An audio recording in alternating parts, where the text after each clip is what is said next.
Thank you to everyone joining us today from across the country and around the world. I'm Abby Schwab, Vice President of Programming here at Conscious Capitalism, Inc. On behalf of the CCI team, we appreciate you taking the time to learn and grow in community with us. Today, we're excited to welcome Bob Dalton, founder and CEO of Sackcloth and Ashes, to talk about the future of business impact. As many of you know, Conscious Capitalism is a philosophy that emphasizes the human nature of business, as well as a movement of business leaders from around the world working to change the practice and purpose of capitalism as a means to elevate humanity. Conscious Capitalism, Inc. is a nonprofit organization dedicated to catalyzing that movement by creating learning opportunities like today's session and building systems of support for practicing conscious capitalists through our senior leader network membership and engagement with our local chapters.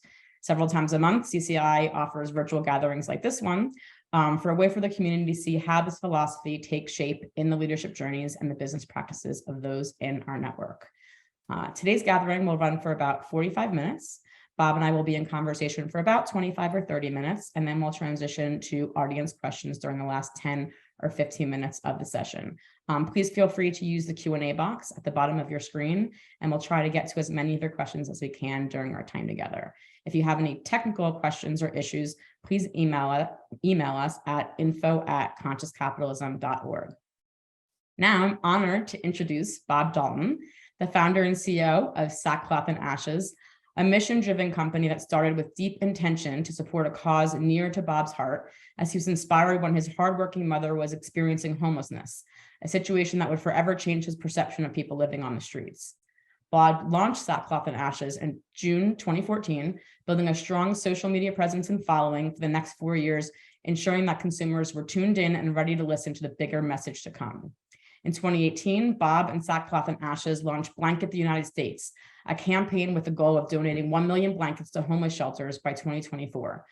Bob travels the United States, campaigning to bring awareness and resources to organizations that are creating solutions for homelessness, speaking at events on topics of entrepreneurship and societal solutions, and participating in blanket drops to distribute Sackcloth and Ashes donations personally to shelters in need. And Bob seeks to promote a world that focuses less on labels and instead highlights our common humanity, something that resonates strongly with us here at Conscious Capitalism. So thank you so much for being here with us, Bob. Yeah, thanks for having me. Awesome. And we were introduced by one of our community members, Enrique, a few months ago, and I immediately was excited to talk to you as we talked about supporting folks experiencing homelessness is something that I've personally been invested in my local community here in Portland, Oregon. And I know you're originally an Oregonian, which is another fun connection. So I'm really excited to have some time to connect with you and share more today. So, all right, so I figured we would start out by level setting a little bit and sharing with the audience a little bit more about your business, Sackcloth and Ashes. Can you tell us a little bit more about yourself, where you grew up, and how your experience led to launching this particular business? Yeah, I grew up in Coos Bay, Oregon, a little coastal town, and moved to Greater Salem area. It's like middle of Oregon when I was 19, and joined a nonprofit for about 5 years and working with kids in the community. And then after being in the nonprofit sector for those 5 years, I wanted to figure out if there was anything else that I could do, maybe joining in the business sector and using my skill set there, and just trying something new. I was 24 years old at the time, so I was like really searching for what that could be. And while I was in that time period of searching, my mom ended up going through a series of events that led her to be on the streets. And it was unexpected. And it was a dark season in my life, as you can imagine, of just trying to figure out how to support my mom in a time period of transition herself and battling some addiction. And it really inspired me to do something for the homeless in my community, because prior to my mom experiencing homelessness, I was the guy that would drive by people on the street and judge them. And not in like a blatant way, as much as I kind of would whisper under my breath, go get a job. And my perception of the homeless community was that they were, more on the lazy side and that they could work harder to get out of their situation. But my mom is the hardest working woman that I know. She has 2 college degrees. She, managed restaurants, waitressed at restaurants to raise my sister and I by herself. So she's an incredibly hardworking person, and that destroyed my bias of what I currently thought the homeless were. So I started calling homeless shelters in my area to help out in any way that I can, and asked them what they needed. And they said they needed blankets. And I was familiar with the 1-for-1 model that Tom's had pioneered, and came up with the basic idea that for every blanket that I sell, I'll donate a blanket to a homeless shelter. And so had no clue how to start a business, had no clue how to start a blanket company, knew nothing about fabric.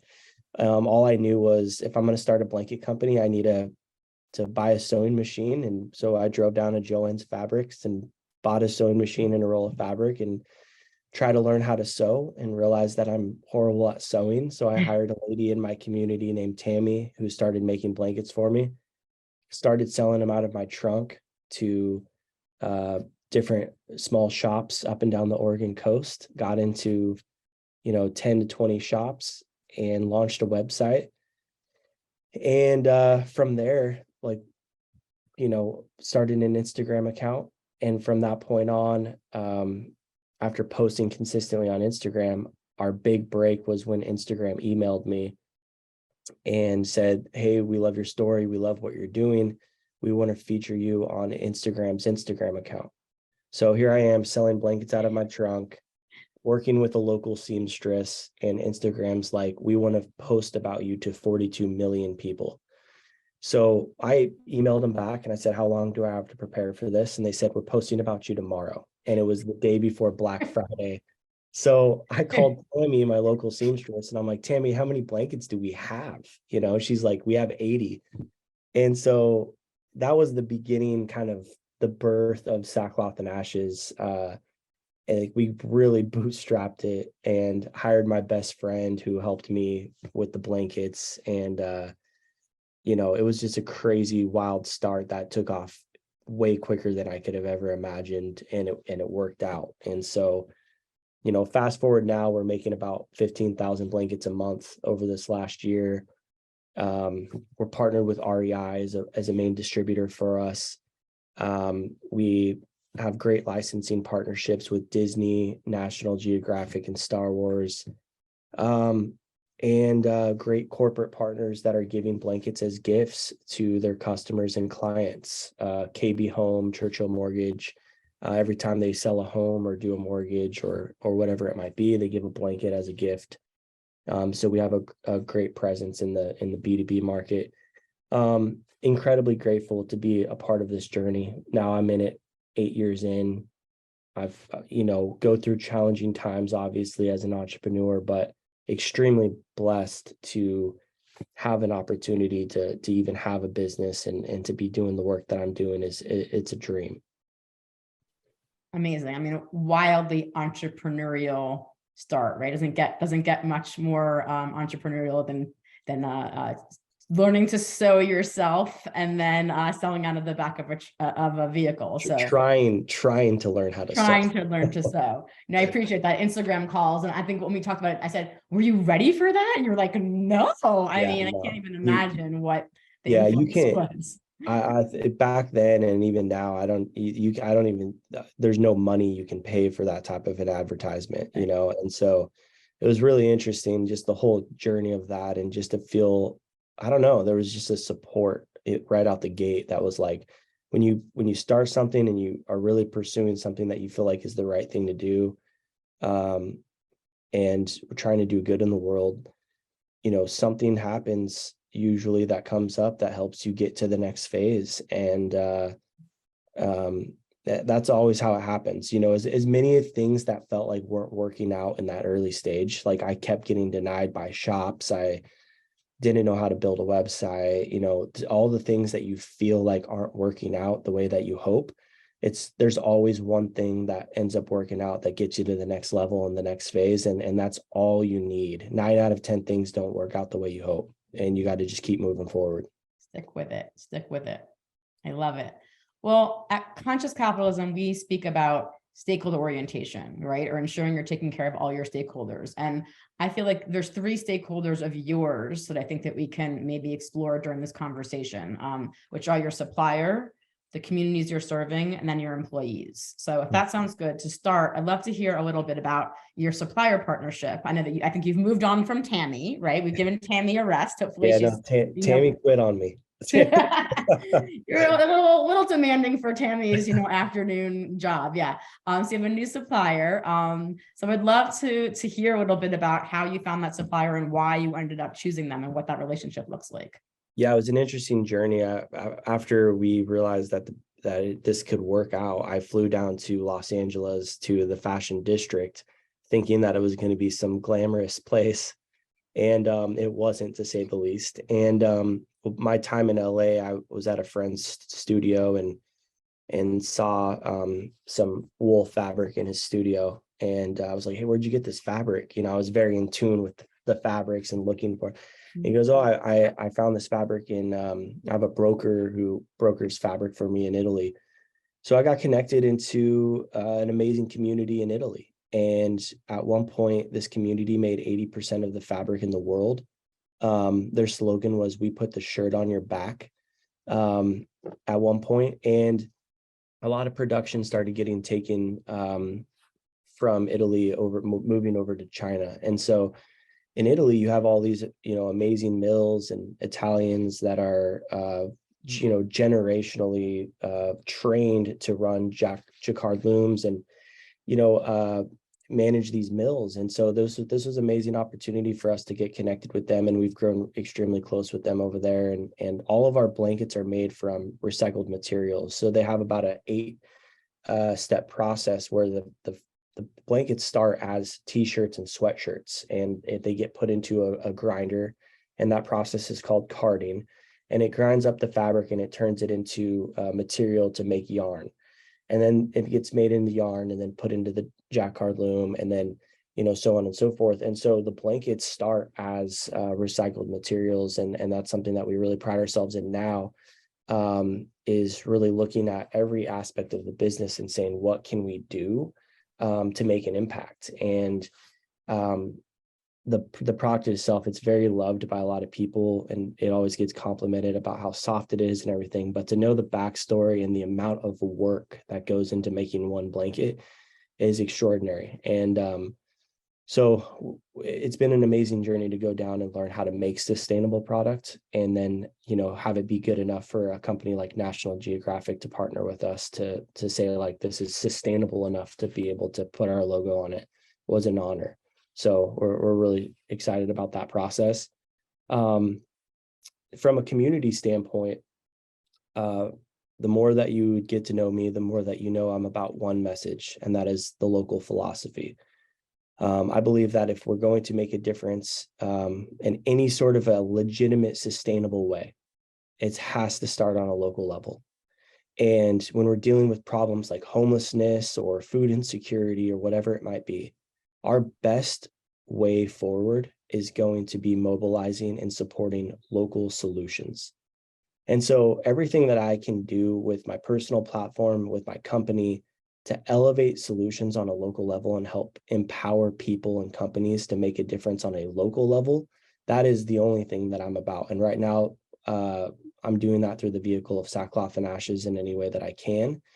And anything that I do in the future, that's what I will be dedicating the rest of my career to. Can you share a little bit about I really love the language that you use, that you say that I think a lot of people here, myself, I had heard of the idea of cause marketing, like, oh, this is cause marketing. You said you prefer to use the language of marketing for a cause. And that's what you've really grounded your business in, this idea of marketing for a cause. So can you share a little bit about what's the difference between cause marketing and marketing for a cause? Why do you think that that's like the framework of the future that has the greatest potential for making that positive societal change?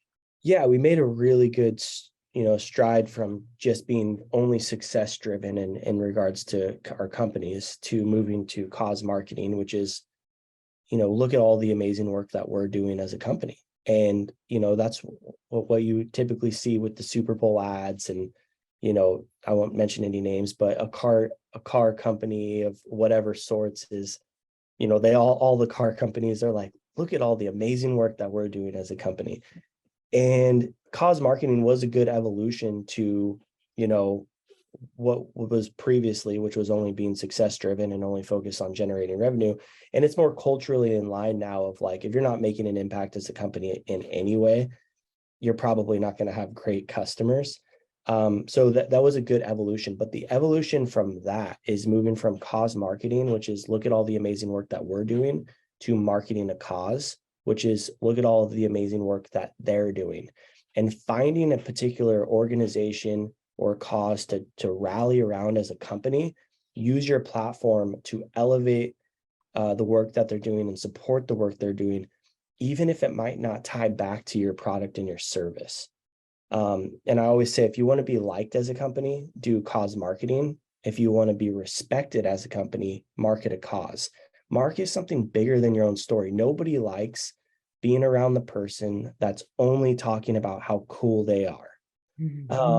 So don't be that company. Don't be the company that's only talking about how cool you are and how much impact that you're making.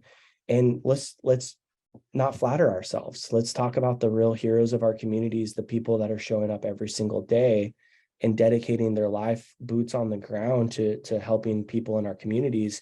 How can we rally around them and support them in real ways that's actually going to, create legitimate long-term impact? You cutting a ribbon or donating a large check is admirable. It's not going to create a sustainable community.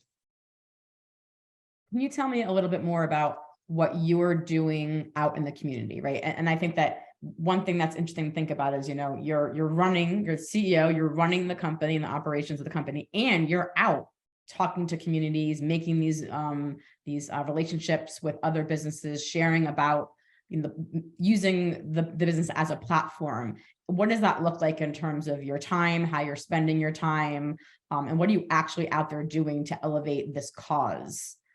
Besides the one-to-one, which I know you're out there speaking and doing these blanket drops. What does that look like? And how do you have time for it all? Yeah, last year in 2022, I dedicated my whole year and traveled almost every week I launched a podcast called Love Your City. And the whole vision for the podcast was I get a front row seat at all of these solutions being created and all these people doing grassroots work. Might as well put a microphone up to them and hear what they have to say and record it, because I feel like I was the only one getting to hear all this amazing information and solutions oriented content. I'm like, I need to start recording this. So all of 2022, I sat down with like 20 different grassroots leaders in the United States, some of the best that I've come across, that are creating legitimate solutions that are promoting sustainability in their community. And I got to sit down with them and interview them and record it all for the podcast. And after doing that 20 times and traveling that much was a lot, but I wanted to make sure it was important for me to see the work, do the interview in person, have it be more personable, learn from them firsthand. After doing that for a year, you start to hear the same message over and over again, which is the only way to make true impact is on a local level. And I had to become real with myself. And I just wanted to spend this next season, 2023, investing in my own community. And so I've cut out 90% of my travel. I'm going to be focused on San Diego, which is where I live, and figuring out how can I use my skill set and get involved on a local level. And I'll be doing as much as I can on a local level and hopefully inspiring other people to get involved as well. By no means am I trying to be some sort of a advocate or activist or hero of San Diego. I'm simply a person that's going to use my skill set to do whatever I can in my community and hopefully demonstrate that in a really authentic way and hopefully inspire others to do the same. That's great. And I'm thinking about folks listening in on this, and what might you say to a founder or CEO who says, my business is fine, we're running well, we're making a profit, my team is happy, we're kind of, we're doing conscious capitalism. Why would I layer a cause that, like, as you said, may not even be directly connected to the products or services I'm providing? Why would I want to add that complexity on? What would you say to those folks? Yeah, I mean, to use the analogy of, you can be an extremely healthy individual. Like your self-care could be out, skyrocketed. you're taking care of yourself, you're taking care of your mind, you're an extremely healthy person. And, that's an amazing achievement, especially in the times that we live. And I highly encourage that. Like, that is where we should start, is taking care of ourselves, taking care of our own communities, our smaller communities, our companies, and doing everything that we can to do what is right. And, do things for the sake of people and for the sake of the community, rather than at the expense of people and at the expense of a community. That's a really good thing. But you also have the ability to do something that's beyond yourself. And I think that taking care of yourself and taking care of your company is an incredible start. And if you're doing that really well, and you have the opportunity to care for somebody that might be hurting, or elevate, people in the community that may need support, why wouldn't we do that, is more of the question. So I'm a huge advocate of take care of yourself, take care of your company. But if you can do something outside of yourself and your company, I think that there's an amazing opportunity there. I don't think it's a requirement by any means. I think it's just an opportunity. And I think, why wouldn't you? Why wouldn't you support people around you and find solutions in your community to champion and get behind and support them? I wholeheartedly agree. And I love that perspective. So, okay, let's move on to our last stakeholder for this conversation. And in doing my research for talking to you, I came across a stat that you have an 80 to 90% retention rate since the start of your business, which is very impressive. When we last connected, that you mentioned that your current focus is heavily on building the culture that you want, that was going to prepare you and your team for the next level of your growth with the company. So I would love to hear more about the sackcloth and ashes culture, what you're working on right now, and how it is showing up every day for your team. Yeah, it's exciting times for the company. We've shifted a lot of our company structure as of recently, and we've moved from a 5-day work week to a 4-day work week with no pay cut and no additional hours. And the reason for that was I'm more fascinated by it than anything. We haven't made a change in a weekly schedule since the Industrial Revolution, and the last time that we made a change like that type of weekly structure was Henry Ford, and he was the one that really pioneered, like, hey, everyone's working 6 days a week. As a company, we need to move to 5 days a week. And everybody in the country started moving to 5 days a week because it was an amazing competitive advantage of showcasing, like, especially people operating machines, that if you have an opportunity to work 5 days a week operating machines over 6 days, of course you're going to want to work for that company. Mm-hmm. We're in a completely different time period right now. We can only be on our computers remotely active and focused for maybe 4 hours a day. We're operating on technology. We are much more mobile. We're much more remote. And so for me, I think that, like I said earlier, it starts with taking care of your own community and yourself. And I'm seeing the majority of the leaders that I've grown up looking up to, they're no longer in the game.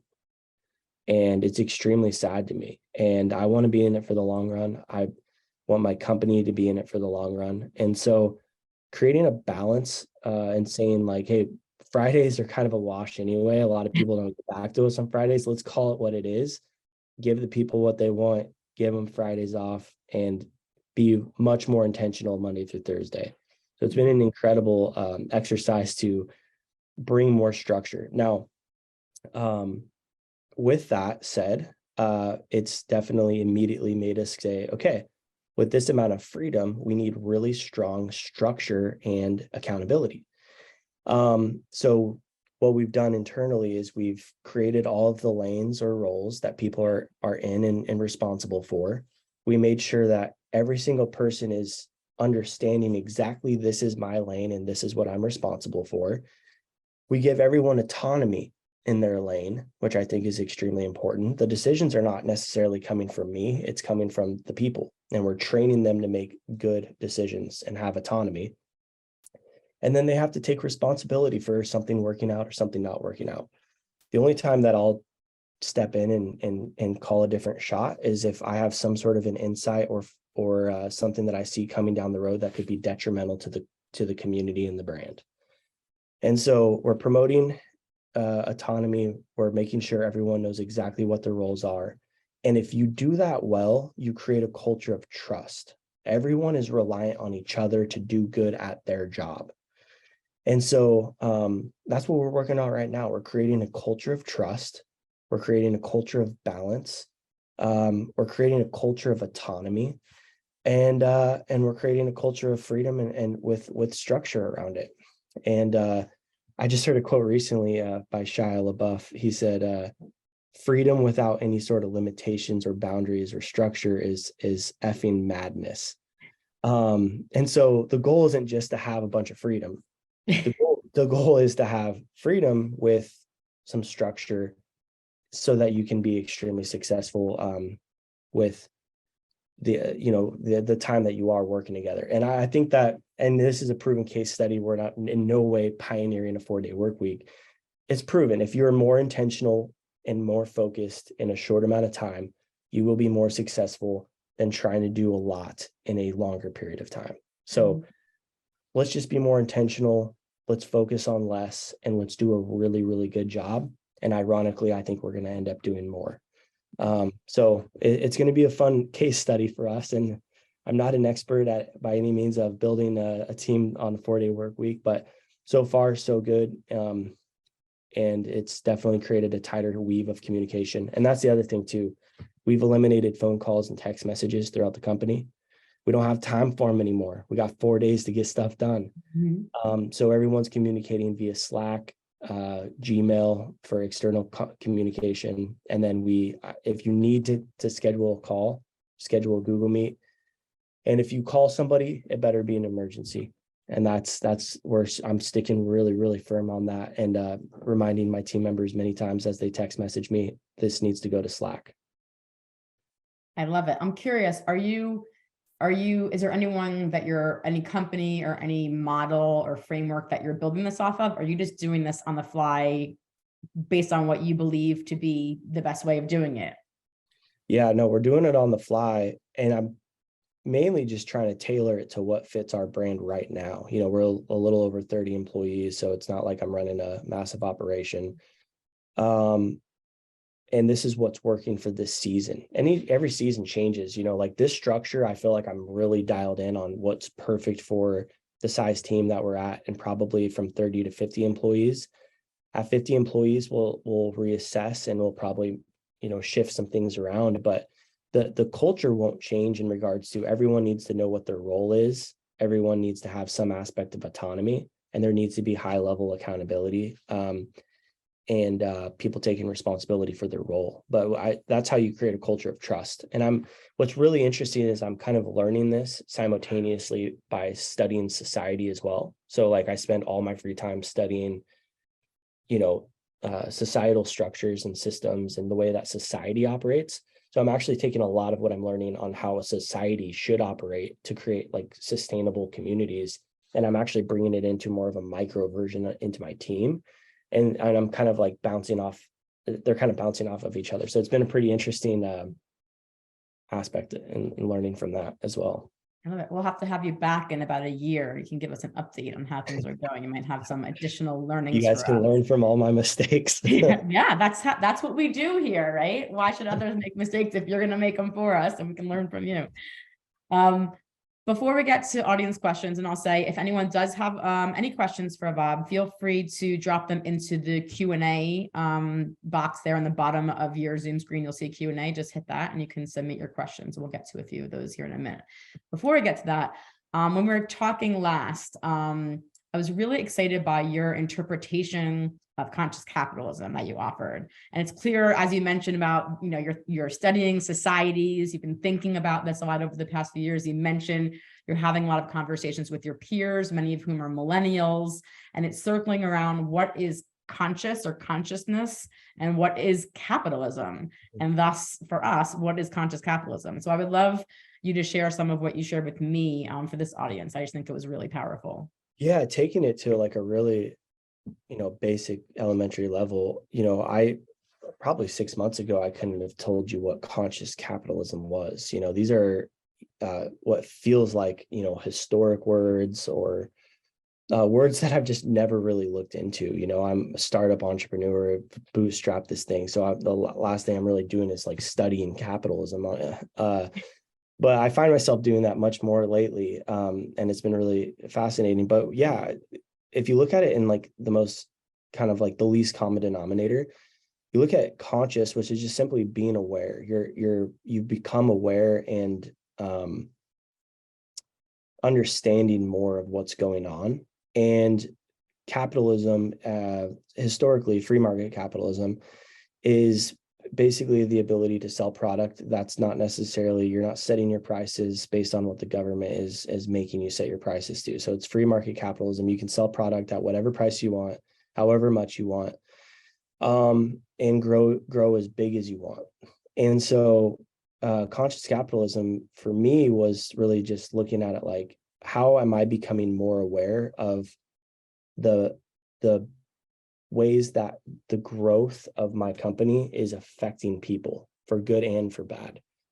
How is the growth of my company affecting the planet for good and for bad? So I'm becoming more conscious of, as we grow, what is my growth doing for people and the planet? Because capitalism at the end of the day is promoting growth, and people that are more in the socialism side of things, they have more of a problem with growth for what it's traditionally meant, and how growth can be damaging to people on the planet. So there's some legitimate concerns there. And with capitalism, if your only goal is to grow and you're not becoming conscious and aware of how that growth is affecting people in your community, you're moving more into a category of greed. And you're not paying attention to how your actions and your hunger for fame, leadership, money, whatever that might be, is ultimately affecting the people on the planet around you. And that's been the negative perspective of capitalism. So conscious capitalism is just being aware of how your growth is affecting people. Are you building something for the sake of people? Are you building something at the expense of people? That's really the question, or the questions that I would say boils down. What is conscious capitalism? Are you growing for the sake of people on the planet, or are you growing at the expense of people on the planet? So conscious capitalism, being aware of how your growth affects the people and planet around you. I really like that. It's so simple, but when you said it, just was something like it was just a fresh perspective. I hadn't heard it Yeah. kind of put And in that way. I think I shared this with you the other day too. Like, conscious capitalism, the more I looked into it, and just the concept in that definition, is not the goal. Conscious capitalism is not the goal. It's a means to the goal. Being aware that you have unhealthy habits in your life is not going to change your life. You're just aware of unhealthy habits in your life. Actually taking real actionable steps toward becoming a more healthy person or creating better habits in your life, that is taking responsibility for the knowledge that you now have. So being conscious about something, being aware of something, isn't going to necessarily create change. It's the start to change, but it's not going to create change. And so there still needs to be a level of responsibility. Once you know something, now you have to be responsible for changing what and appropriately changing what is needed to actually, do the right thing from that point on. So it's not a goal, it's a means to the goal. You have to apply the conscious capitalism, not just know what it is, but Yep. be applying it every day. Yeah. Yep. That's awesome. Thank you. If anyone has questions, feel free to submit them in that Q&A box. We can get to a few of them here. I have these seem like pretty quick questions. I'm not sure if you'll be able to answer this, but I'm happy to answer it, to ask it on behalf of Judy, which is, where is the best place to donate fabric items to make sure it is in fact reused? Is that something that you know? It's a great question. I don't know. And something that we've explored, because I really liked the concept of, like, if I could donate or have a community donate fabric and then ship it over to Italy to make blankets out of it. But economically, it didn't make sense. To basically put a bunch of fabric on a 40-foot container and ship it across the Atlantic. It didn't make sense. Reversing your goals, right? What you're trying to Exactly. accomplish. Yeah. So I don't know that exact answer. And if anybody figures out what that is, I'm all ears. Yeah, that's great. Eric would like to know, what norms for your Slack etiquette are you promoting for your culture? Great question. We're also figuring that out. And we're at the very core level, like basic level right now. If you're going to start a group, or I think they call it a channel. If you're going to start a channel, it has to be approved by me. So the channels are very specific to what we're actually trying to focus on.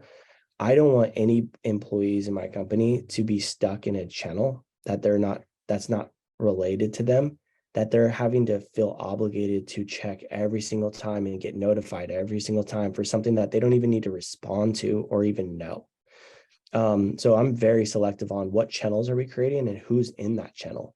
And that needs to be approved by myself or my leadership, because I don't want a bunch of side conversations going on for the reason of, we don't have that much time. We have 4 days. So be wise with your time. And then the second thing is, I don't want any communication happening that's going to have to potentially be re-communicated. So, if you're not in a chat, or if I'm not in a chat and somebody else is creating a group and they're talking about something that I should be filled in on, and I'm not in the group, but they started this little side group, now all that information is going to have to be communicated to me. Now we're spending extra time to re-communicate things. So to prevent a bunch of side conversations going and then all that information being re-communicated and spending 30% of our time just re-communicating stuff that was already said, I'm really trying to curate these channels and make sure that the right people are in the right channels, and that we're saving people time and we're saving time having to re-communicate things that have already been said.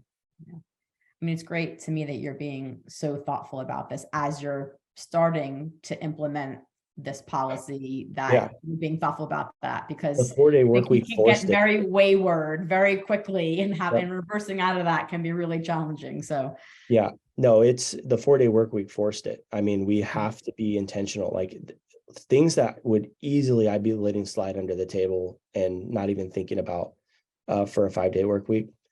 Wouldn't be that big a deal, wouldn't seem that, but there's your extra day right there. It's just wasted communication on things you're having to re-communicate and stuff. So it's forcing us to be extremely tight on how we're communicating.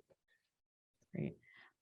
Jim is wondering, do you have an HR department? And he's wondering whether there have been any employees who have taken advantage. And I know you're just starting the 4-day week work. I don't know if he means specifically the 4-day work week, but any of these policies, are you seeing employees taking advantage or maybe misusing, any of the policies that you're integrating or implementing? Yeah, I mean, you're always going to have people that are, I would say, not actively contributing on the level of other people. And that's where that's where the accountability comes in. Everyone's accountable to their job at the end of the day. They're not accountable to the clock. And so I'm making sure that they're set up for success where they can complete their job within a 4-day work week, but they're going to have to work extremely hard and nonstop with the amount of things that we're putting on their plate and the role that they personally have to make decisions that they're going to have to take responsibility on, for good and for bad. And so I'm meeting with all my key people every week right now for a half hour. And it sounds like a lot of meetings, but it's one of those things, like we're meeting more to end up preventing a lot of other conversations to happen. I don't foresee anybody trying to take advantage of the 4-day work week. It's actually done quite the opposite. It's people are way more seemingly loyal and really hyped about their job right now, and they want to do a good job because they feel like they're in a culture that they love and they want to stay at. We're also exploring a unlimited paid time off, because like I said, it's not about time for us. So the whole punch in, punch out, tracking everything, micromanaging people's vacation time, all this kind of stuff, that is a side conversation compared to the real conversation, which is we have a job to do. So if the structure is set in place and people are being held accountable to their roles, and those roles are made extremely clear on what they're supposed to do and the expectations, they're held accountable to their job. They're not held accountable to the time in which they work. So I'm exploring that kind of a culture. HR, we have a great HR company that we partner with to just kind of consult, but I'm exploring what HR is going to look like for our company moving forward. It's not going to be a department or even a person that my team members can go and feel like they can just go and complain to. Yeah. We're rethinking the culture of HR as well, and being more proactive in what we give, and then helping create the structure to support them in succeeding in their role. So I don't have the full answer for you yet, and I feel like we're building that as I speak. Yeah, it's very, what you're describing, it's just very forward thinking, modern. You're thinking about what the culture of tomorrow is, right? And building it as you go. So it's exciting. Yeah. And it's not to try to be an innovative culture. It's just what is the most effective culture? That's really is what it comes down to. That's awesome. Okay, we have 2 quick questions. We'll see if we can go through them quickly. And Nick's maybe is one that we've kind of already touched on, but he said, we run everything on Slack too, but we also have a lot of calls. Can't avoid calls because we feel we can communicate a lot less in text only format. Is it possible that Slack only communication is a better fit for conversations that have less uncertainty? Has that been your experience? I've had more experiences where phone calls have ended up spinning up into much bigger conversations and created more distraction. And so I've leaned more into, I'm training my team to go through a series of quick questions of, is this a phone call or is this a quick message? And most of the time it's usually a quick message. And like I said, you can call if it's an emergency or, you have something that it needs to get done. But the whole point of no phone calls is to protect people's time. Like, the amount of calls that I was personally getting from my team members was so many, and text messages and everything. I get no phone calls and text messages, or little now. I'm able to accomplish so much more. So seemingly a quick phone call is going to get things done quicker, but that all adds up, and it all spins into a lot of different directions. Distraction is one of the biggest, distraction breeds anxiety is the best way that I can put it. Focus and intentionality is an antidote. It helps you get things done in a more quicker way. So it might seem like more conversations, the more will get done. It's actually the less you focus on, the more you get done. So it could be a personal preference, but I think right now phone calls have created more distraction than have done good for us. Yeah, you're really streamlining and funneling everything down into one place, which can be very efficient in that way. So yeah, and I'm not getting phone calls to get, like, everyone wants my take on everything. Right. I'm like, look, you're the decision maker right now. You need to talk to each other. Yeah, and that's probably what we'll be focusing more on in this next season is I need people to start making decisions and calling the shots and taking responsibility for good and bad. At this point, most of my team members know how I would do things, and so they can take that into consideration, but they got decisions to make that are apart from me. So it helps not having to call me and empowering approval. Yeah. Mm-hmm. Yeah. I have more questions coming in. I know we're up on time. So if you have another couple minutes, maybe I'm down to roll. Great. Let's see. I'm gonna offer Courtney's. Courtney's question is, how did you educate yourself along the way on running a successful mission-based organization? Do you have any books, classes, websites you recommend?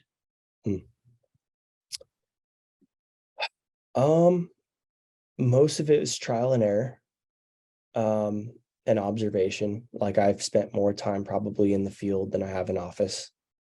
So I've been on the road and meeting with people running homeless shelters and grassroots leaders and stuff like that. From an impact standpoint, I've been extremely humbled and getting to know a lot of people that are doing the real work. So I've spent very little time in the office and more time getting to talk with professionals and experts in the impact space. And then books that have inspired me over the years. I really liked Yvon Chouinard's book, Let My People Go Surfing. It was such a great, inspiring book because you kind of get this insight of someone who just built something from the ground up as well, and how he was so intentional along the way. Like I've really been inspired by him, even just in this recent, just the way that he's gone about. He's been about it. He's been about impact. He wasn't doing this for an end goal of becoming wealthy or anything like that. So he's been a big inspiration for me. I'm reading the book Conscious Capitalism. That's a great read. Hey, Yeah, great. the whole food story is really amazing, and everything that a lot of the book stands for is pretty in alignment with how I feel. But yeah, overall, I just feel like mostly trial and error and being a quick learner. It's great. Okay, one more question, and then we'll kind of wrap things up here. Eric wants to know, what is your take on human resources focused on risk management versus human thriving? So I guess the historical kind of HR perspective is risk management, right? We have to make sure that the laws aren't being broken and we have our policies in place, versus HR being focused on the humans and the employees themselves. Yeah, that's a great question. Something that we're also exploring right now. We do have all of our policies created and in line. Those policies are constantly being updated because of the changes and the things that we're observing. And like policy, especially when you're building it kind of from the ground up, like you have template policy, but then you have policy that's like, something happens or you learn something from an employee and you're like, oh, that policy needs to be revisited or that policy needs to be created. And so the policy is helping kind of as like, I look at the policy as kind of like the bumper lanes on when you're bowling. It's like it's keeping the ball on the on course to get to the end, but like there has to be the policy helps with the structure of things, the ground rules, the expectations, and a lot of employees as like, which totally makes sense. Like they need policy. They need to have it clearly written out. What is in it for them to be a part of this community? So one of the best questions to ask when you're developing HR or policy is, what type of value am I bringing people to make them want to be a part of this community? Not what policies should we put in place just to protect ourselves. It's quite a different, you need both. You need to protect yourself as an organization, but then ask yourself, what kind of value can we bring people to make them want to be a part of our community? And that's a question I feel like we ask often.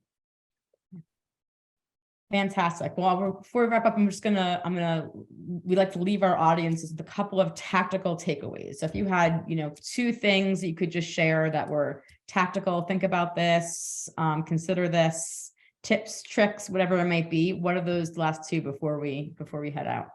One that comes to mind is one that I forgot to mention when we were talking about team culture, which is, and I feel like it's just been really healthy for me to have this mindset. And I view my team and my company as an incubator.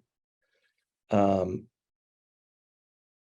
want people to be working for Sackcloth and Ashes and just around me because they want to be there, not because they feel they have to be there or in some weird way they feel loyal to the brand or myself or whatever. Feeling like I no control over people, no weird manipulative thing to try to keep them around.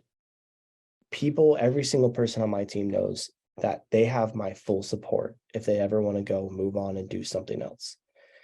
And I've told them that, like, if you want to start your own business or move on to another job, like, I will open up my Rolodex for you. I will support you in any way I can. I will endorse you. I will, help with anything that you might need to be successful in your next season.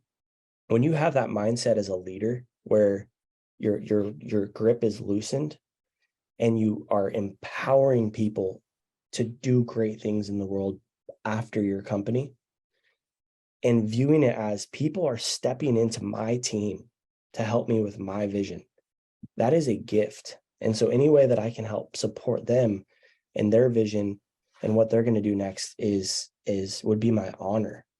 So creating a culture of where it's an incubator, we're training and equipping people for the next season in their life. And if you have that mindset, you can sleep well at night, not stressing about whether people are leaving or staying. And you're going to be equipping the next generation of leaders. And I think that is a great honor. What a wonderful way to close the session. Thank you so much for being here with us today. It was really, really wonderful. This recording will be available after to everyone who's registered and on our social media and such, if you want to watch it again or share it. If you can take 30 seconds or so and complete the quick survey that we have in the chat box, that will just help us continue to make these sessions even better. So thank you for doing that.